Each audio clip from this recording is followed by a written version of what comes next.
saw when I first came to this community. God spoke to my heart then.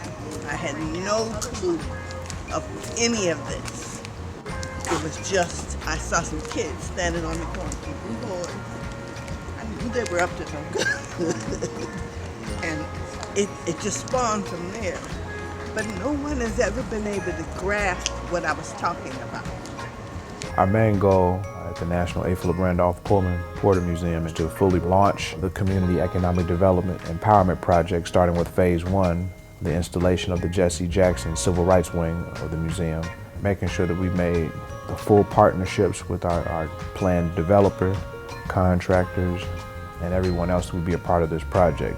It's now important for us to begin to archive the things that are in the original location so that they can be expounded upon. Beyond that, we wanted to make sure that we carved out what it would look like for us to expand. How does the installation of Randolph's Way finally come to fruition? And how do we launch the world's first and only Black labor tourism district? So we were able to have our expansion announcement. We were able to have the official groundbreaking of the project.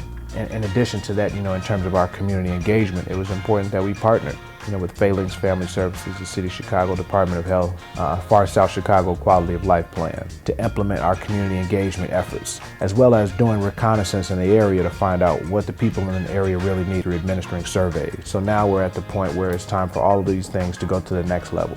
The Black Labor Tourism District, the Jesse Jackson Civil Rights Wing, the Jesse White Black Labor Research Library, Pullman Porters Row, the Brotherhood of Sleeping Car Porters, Ladies Auxiliary Women's History Museum, the Madam C.J. Walker Wing. After we finish Randolph's Way, it'll give us the capacity to move forward with the A. Philip Randolph Culture Factory Complex at the old refurbished Pullman Firehouse. And all of these things are important in order to establish, again, Randolph's Way within the Black Labor Tourism District. So right now, it's all about fundraising. It's all about finding out how do we make all of these projects form into one project so that we can centralize our focus, centralize our efforts, and move forward with the resources that are afforded to us. I can see the vision. It is beautiful.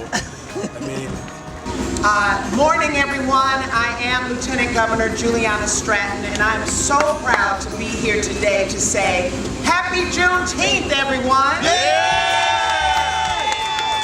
When I think about Juneteenth, first of all, let me just say thank you, David, for your leadership, and thank you for your vision for this particular building and what you are doing right here in the Pullman community for economic development, to bring tourism and travel right here to this community in honor of our Pullman Porters.